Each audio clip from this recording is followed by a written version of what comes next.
welcome back to episode 22, turn 46 of us Hinnom series.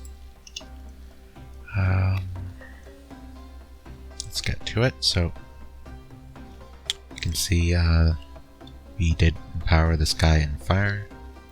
This is for the fire death crosspath for item or fire boosters. Also gets us fire brands, which are a good weapon option for Melqarts. For remote searching, we found nothing. We can see that teleport of that Golden Order mage. Summoning a Black Servant. This is a low conjuration tech death summon. It's a little ghosty scout, pretty much. And also, it's also amphibious, so it lets us scout a bit of Atlantis if we need it, and it's also I think it's a better chassis than a regular scout for walking with an army and like not getting struck by some random ritual attack that would normally kill a scout. So it's a little bit more hardy as a gem holder when you're following an army. At least I think that was my thinking for it. Another remote search. Nature search in this province. We get searching the throne. We get pretty neat mage, astral nature. We can throw this guy in a communion and do good nature casting. Also a pair of good gems. Wolffolk, another 1 gem. We can see our Melqart was mind hunted, but he resisted the attack. It's one of our fire guys, so it's probably our Vernie casting it on him. Let's maybe get to some. Have a little bit of blood hunting with our Melqarts. 1 in Russ, so not gold efficient, but trying to keep efficient on Melqart turns. Another in this place, I'm not sure where that is. I guess it's close to, or it's the throne province against Berytos. For fights, let's just get to these now. Another raiding. This is where Berytos had his wasteland summons coming from. You can see 6 Shud. He moved out his brides in waiting but left them. Possibly a mistake, or possibly hoping they're enough to fight. Wait. Oh, they routed? But isn't that a commander? That's interesting. They instant routed? Before the blessing even went off. Let's watch that again. So he has a commander. So at least the province PD shouldn't run. Guess because there's no demon leadership, these guys could have ran for that reason. I think they probably need demon leadership. So it's not a turn 1 route, but wait, the leader's running.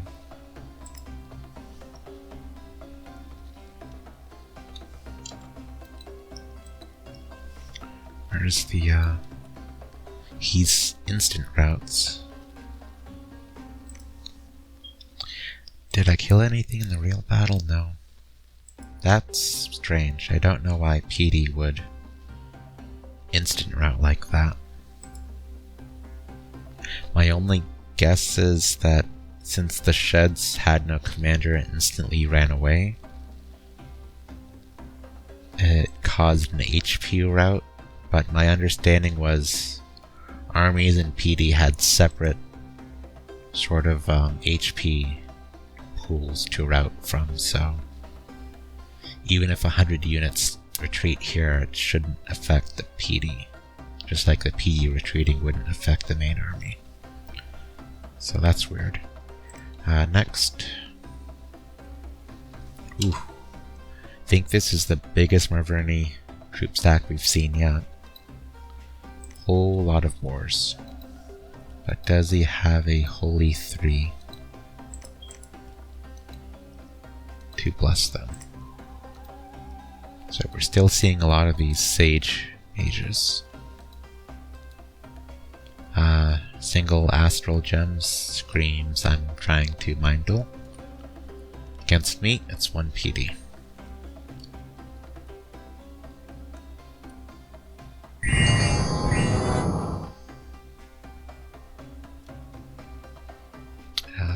Just kind of watching his spells. Kind of the same sort of standard Mind Burn, Soul Slay.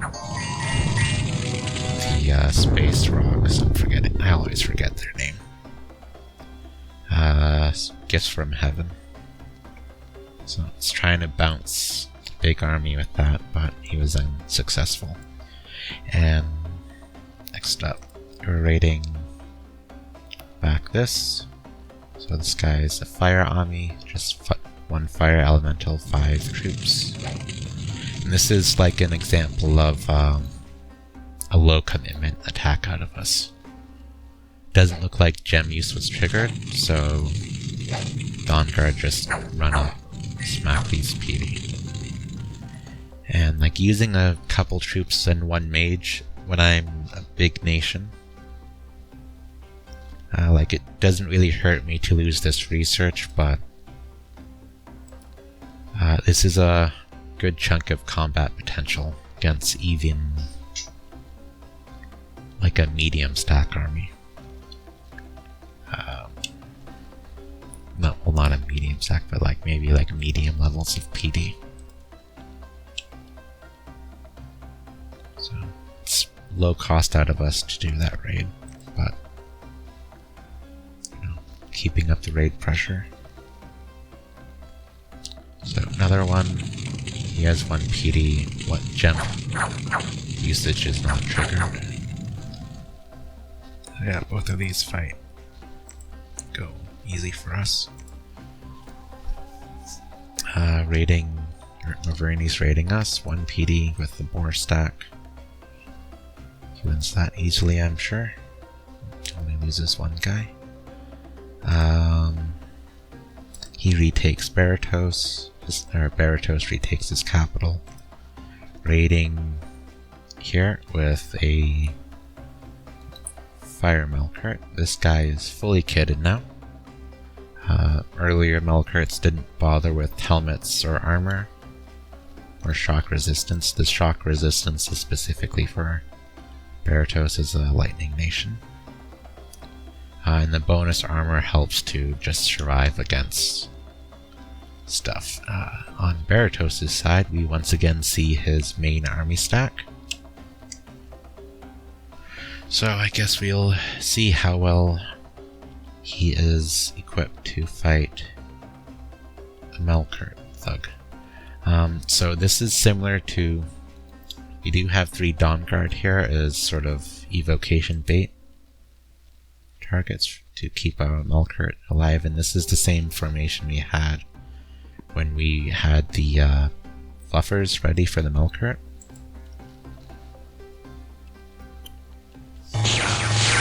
But we don't have the fluffers now. Bit of an issue with this setup is we can get into HP route territory since we don't have a way to berserk. And with those 3 troops there, losing all 3 might put us at risk. Yeah, standard. Oh, he got off a Soul Slay. A life or a life? No. Right, so life is a blood spell. Think it's a big chunk of armor negating damage, I think. I'll have to check afterwards, but it's like 1 slave for either a 1-hit kill or a big chunk of damage. Which is like a good blood spell as a counter thug. We do see we get stunned, I think, through lightning damage, which is unlucky since we have 30 shock resistance. We did get a battle wound. Now these demon knights are pretty scary for the Melqart. The lance charge can poke through a lot of that protection. And you can see we failed a morale check and are now running. Okay. So we lose that fight. I think in the real fight we didn't rout that early, and he kills our Melqart, but you can sort of show again how much those demon knights did.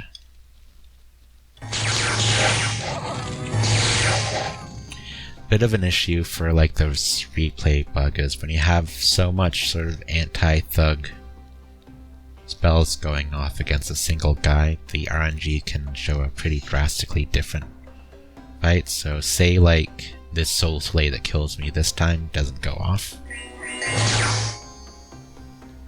He's, you know, still alive, maybe he does more buffing, he has more fatigue, he doesn't get this stunned effect through this shock resistance. So if we see here,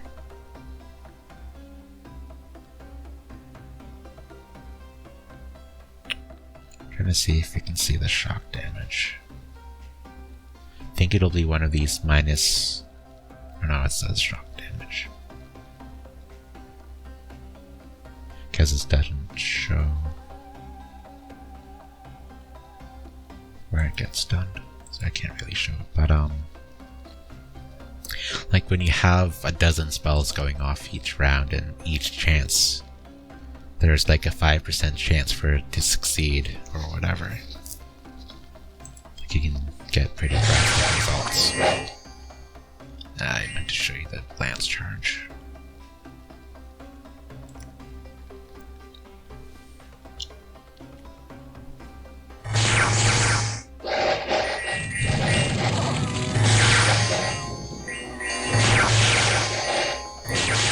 So, looking at these knights charging with their lance damage, you know, 29 lance damage plus the charge bonus is going to be ridiculously strong. See a 24 hit, and that's through 25 protection. So if we just look at the roll, it's 46 lance damage versus 20 plus 10. The 20 is accounting for, though it's 25 here, the lance is piercing and ignoring 20% of that proc. So yeah, demon knights are no joke. Those lance chargers can murder anything almost without good defensive buffing. Next battle, we have our little long dead stack bouncing into this PD. This is kind of new for us. I think middle squad was attack closest, side squads were attack rear. I think that's kind of a decent script for a large chunk of cavalry. Next we're raiding this wasteland. It's like 6 PD, not worth watching. Berytos is attacking us, retaking this fort. Here we see a bunch of blood slaves, we see a couple claymon, a pair of cat mages, blood hunters probably inside the fort with still equipped with the sanguine dowsing rods. Any other gear? Nope. It looks like maybe 12-ish blood slaves. On it we have one monkey scout. And these monkey scouts cost 40 gold, but they're, I think, are only indie option for scouts. Yeah, I don't think we saw much for spells out of him. Blessing Iron Skin. Iron Skin looks like a lot of off-script spells.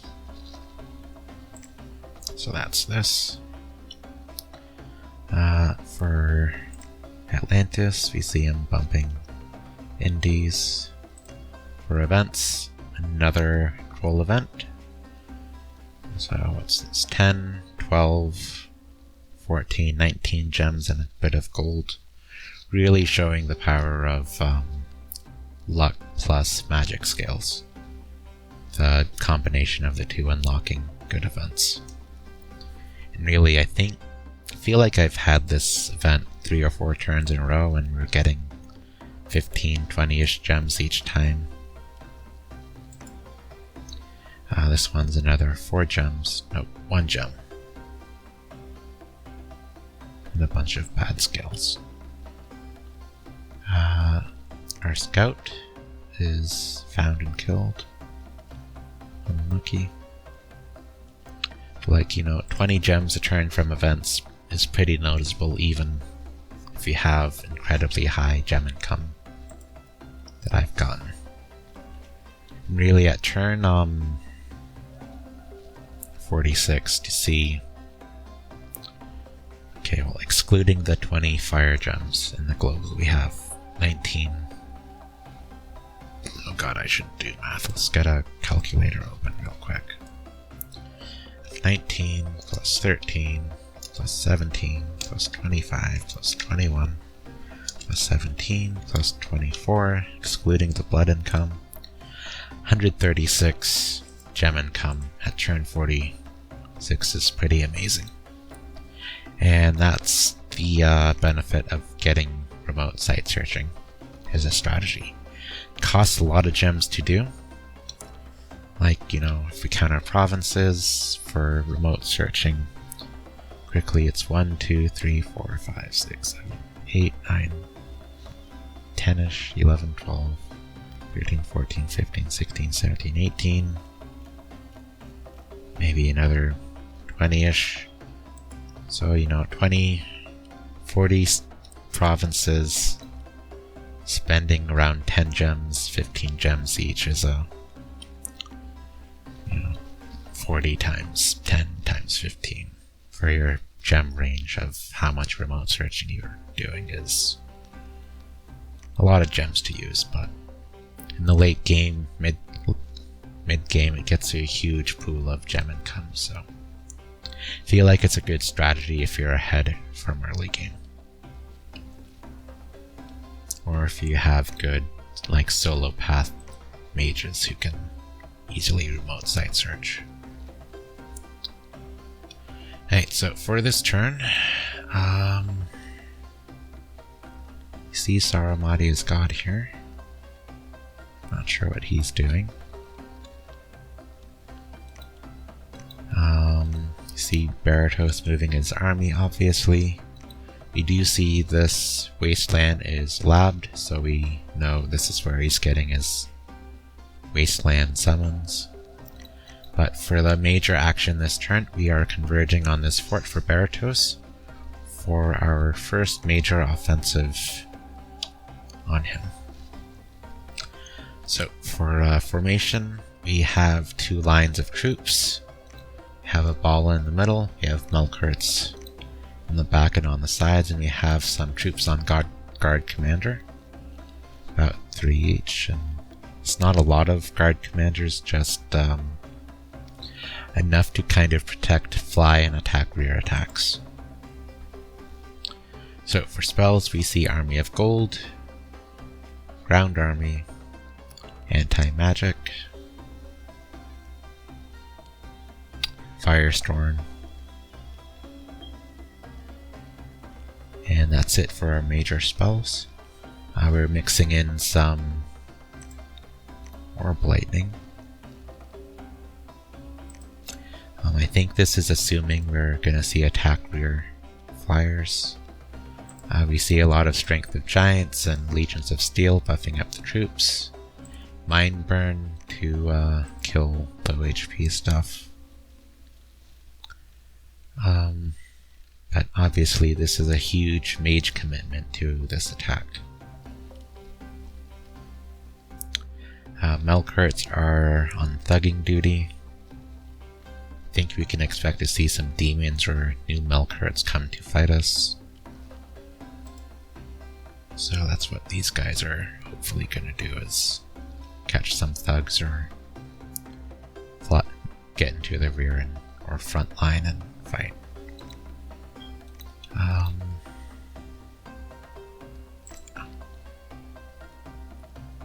This astral guy is walking up off this fort, keeping him in reserve for counter-thugging or teleport fighting. I think that's kind of it on the Berytos front. On Marverni, we have a army going to his capital. By army, I mean a thug, continuing or making use of this army for helping with that fight or pushing further with this little raider. These guys are not doing anything. Maybe a mistake or an oversight, or that action got lost in saving over the turn. But here we have another major army. This time we have some of our national sire. And we're doing another army of gold, anti-magic, firestorm combo. I don't see any mass regeneration. Do I even have that tech yet? No, I don't. It's our next tech goal.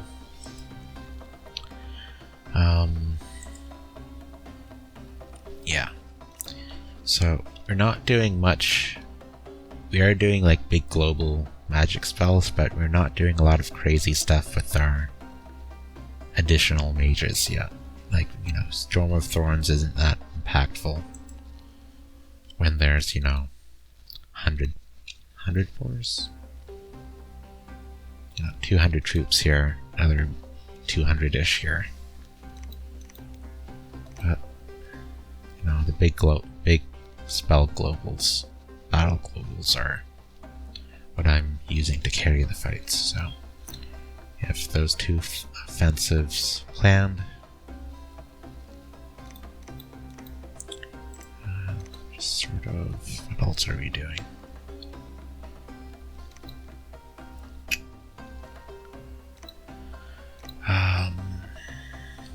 We have this guy starting fire boosters.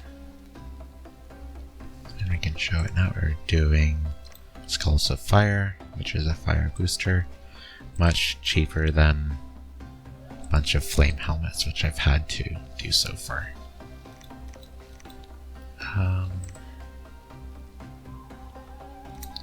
That's kind of it for the major action this turn. Let's, do I want to do the next turn in this episode or not? Yeah, let's get to the next turn. So, next turn is 47.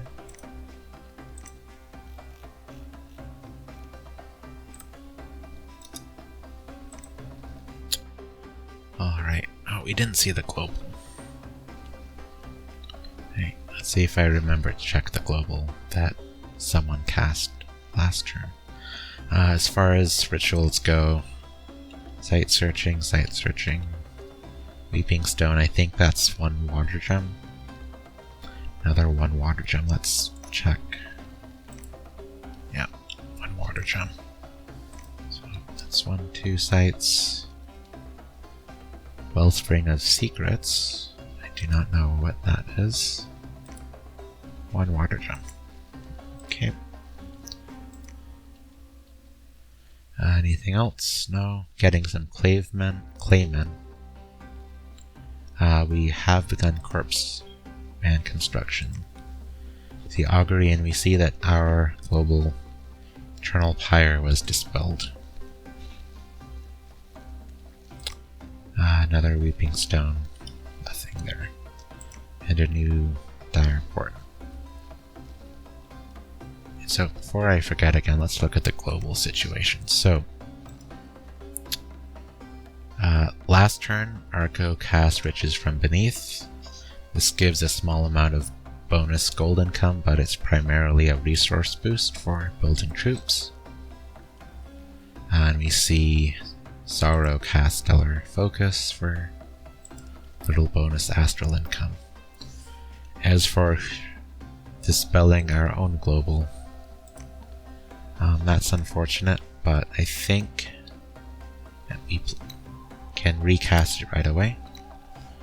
We are going to recast it with a 20 gem overcast.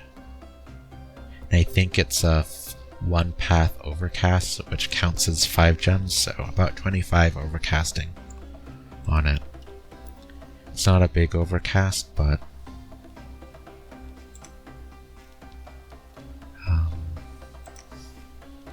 you know, we like our fire income, so let's get it back up.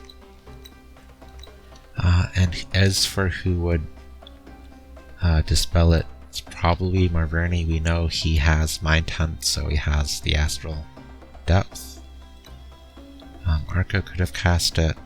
Zaramadia could have cast it. Maybe Atlantis could have cast it, and is the biggest player in the game. You know, it's worth taking down my globals if they were been cast for them. Anyways, let's get to battles before you're spoiled by the map too much. So, first fight, we have Berytos attacking with Springhawks on PD. Can he win this with... It's not Springhawks, it's Blackhawks.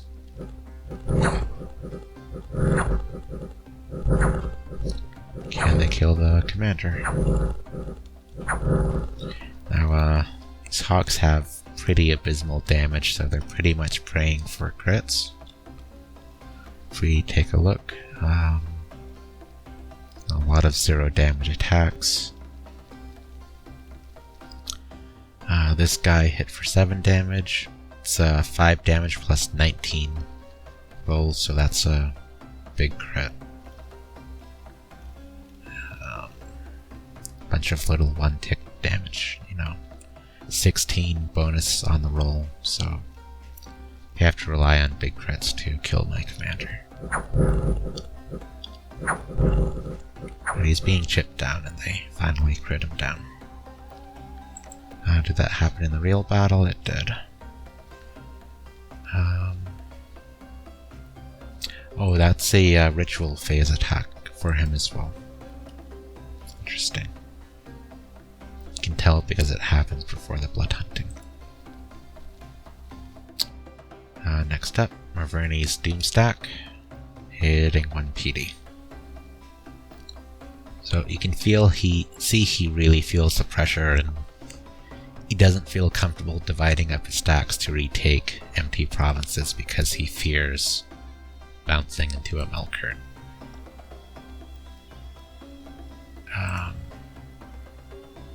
Oh, that is a spoiler.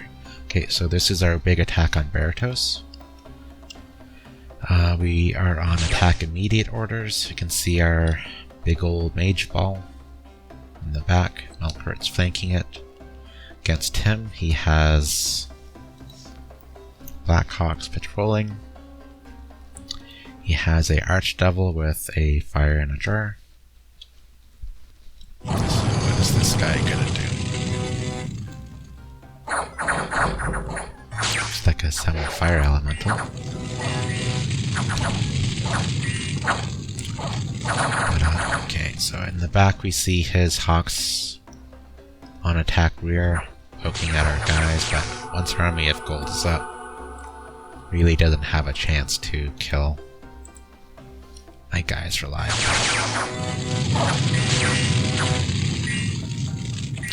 Oh, that's why we had the lightning spell. What was it? Shock Orb, maybe? It was like a 20 range shock spell.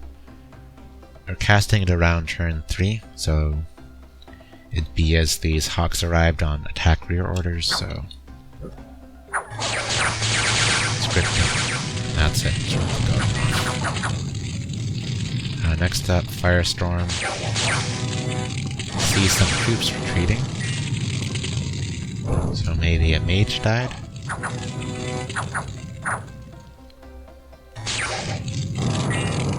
In the front, kind of killed its little shaft wall.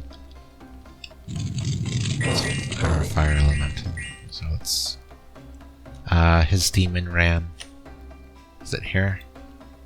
No, but he HP routed and Archdevil ran. Not much more to see there. So in this fight, we didn't lose anyone. We killed most of his Blackhawks. They shattered and retreated. He didn't have a real good trap set with the Archdevil, so no, that's alright. But we were laying siege to this fort. Next we see Marverni raiding Sorrow. Looks like he loses it. Yeah, he loses the fight. Marverni bouncing into us. Little war stack into 1 PD. Has a druid with it. We were raiding into Marverni. With this old little raid squad. And we are fighting into Marverni's capital again. In it, we see 1 PD, so it's an easy take.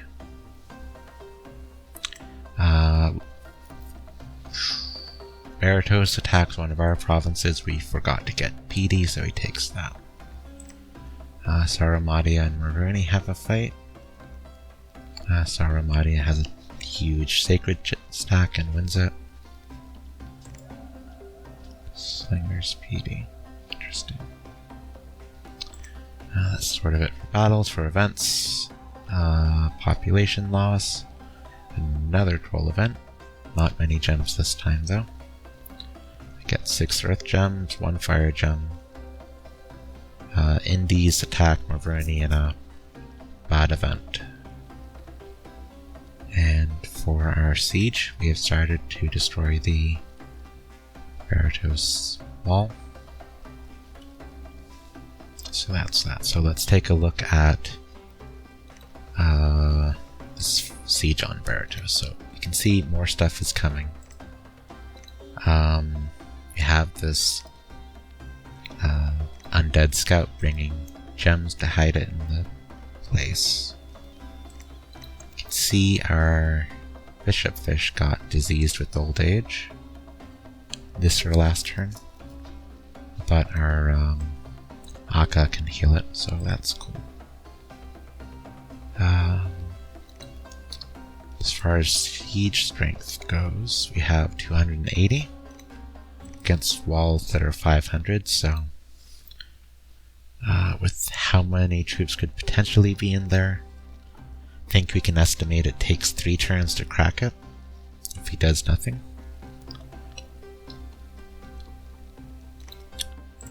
These guys are, walking up. I think we shift our formation this turn, we do, yeah. So we're kind of doing this sort of double line, sort of overlapping in the middle. Part of the idea is to try to help push these guys to the side of the battle map. So they can sort of wrap around to the sides of his formation since we have a troop count advantage. I think the one issue with this is since they're only on attack and not attack rear, except they're on attack rear, so never mind. So with attack rear, they should just walk in a straight line to the back, then wrap around once they get to the back. We should move more, should have more standard bearers or hornblowers in this army. So the main squads don't retreat or don't have as much of a morale issue. We could also put the troops under command of a Melqart, which has a better morale bonus. As a little mistake. But yeah, it looks like a pretty similar script. We're still keeping Orb Lightning. Still the same meter, battle spells. In 2 turns we get mass regeneration, which is sort of the third part of our big battle globals of armies of gold, armies or firestorm, and mass regen.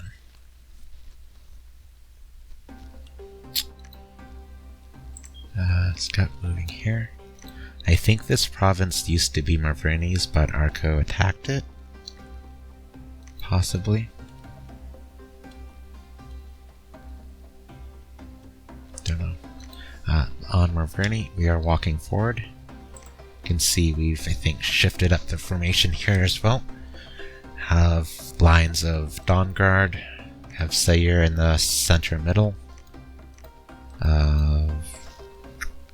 Long Dead Horsemen on the flanks. Have some balls, Earth Ball for Armies of Gold, Fireball for Firestorm. Not noticing much more for big spells. I think we have anti-magic, yep. So yeah, obviously, you know, we're doing lines to spread up our troops against evocations such as Gift from Heaven. Anti-magic is essential for Soul Slay, Mind Burn, and such. Paralyze. But yeah, we're making a dedicated push to take Maverni's capital now. And because we haven't shown Firestorm to anyone, if he doesn't anticipate it, it should be a very devastating battle. Likewise, potentially for Berytos, although Berytos I think has more innate fire resistance. I think his Brazen Waiting probably have some fire resistance if they roll Fire 3. Archdevils obviously have fire resistance, so Firestorm tactic is a bit less useful versus Berytos, but it should completely wreck Maverni if he doesn't prep for it. His mages won't have any fire resistance, they won't have a lot of HP, they won't have a lot of prot, unless he does mass protection, which gives fire vulnerability, so yeah. But with this army being here with us raiding his capital, we're screaming at Maverni that we're coming for the death blow. We can still see a lot of raiding on this side. Atlantis has pretty much pressed into the fort line for Maverni. We really see he's taking the brunt of the provinces from Sauramadia. Sauramadia, if I recall, had to do a lot of the fighting early in the war. He had to kill the stacks, and he kind of pushed to take... Really hasn't taken much in this war. I guess he's sieging down this throne. But Atlantis has really been the primary person to reap the benefits from this war so far.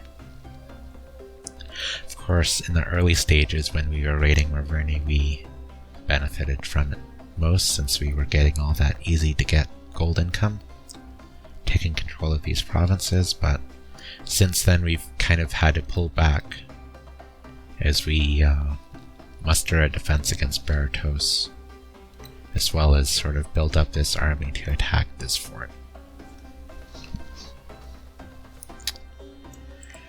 For graphs, let's see. Kind of going up. I think this dip. Not sure when this dip was.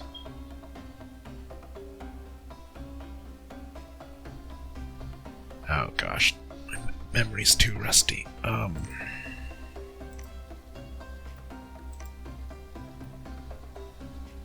It's the loss of our gem global, so this is losing 20 gems of income at least, so it's pretty... shows really how strong our gem income is, you know, research as it does. This is when we built those temples. to give our Dominion a really good boost. You can see it sort of spikes up and grows and sort of stalls. It's growing again. Did we take a throne? Guess we did take this throne. Not sure if that matches. Doesn't really match. Not sure why we have the sudden spike, but troop growth obviously is kind of slow. I think this is around the Rus War. Maybe that's that big Rus battle. Yeah, I think that's about when we had the big Rus battle. But since then, I think we've kind of had a big glut of gold income, so we've been doing a lot of troops. You did see our first corpse construct as we get these unique indie mages out. And this is a way to spend some of our air income, which we haven't had a big use for yet. And it's very low gem cost once you get the initial items out. But here you can see corpse constructs. And we're kind of shifting away from a gold troop economy to a gem economy, a gem troop economy, with this first transition into corpse constructs, you know. We also see these long dead horsemen coming out. We see obviously the blood summons here. We're doing, you know, the little bits of blood hunting when we can. Now 11 this turn. I think we had 2 Melqarts last turn.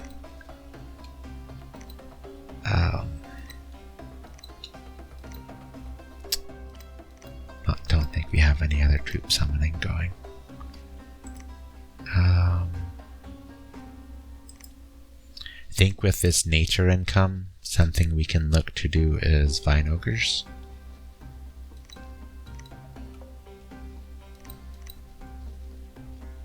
But we're not doing it right now. So, I think that covers it.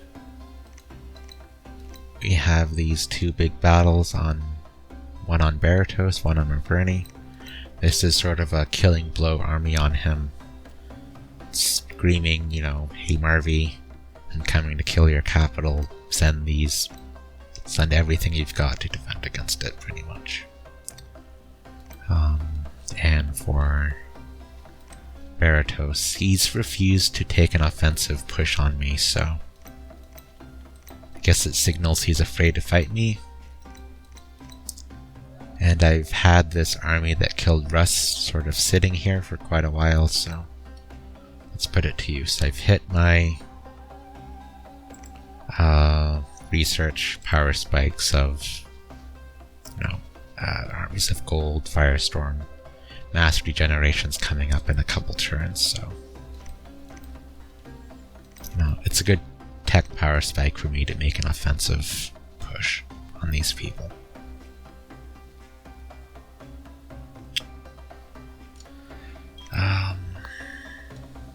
Yep.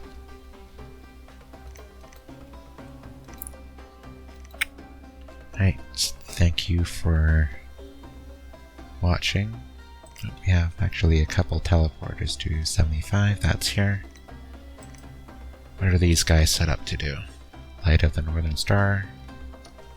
Will of Fates. Ooh, this is a good one. This gives lucky to everyone on my army. So I think Gifts from Heaven ignore lucky. But I'm not sure I knew that at the time. But I think I'm not sure if it even helps against Soul Slay. I don't know. I'm too rusty on too many niche rules in this game to remember at times, but you know, that's a pretty impactful spell if we're just doing sort of man fighting between troops and troops. But that's not Melqart's main focus, but he does have a lot of boars that can do tick damage.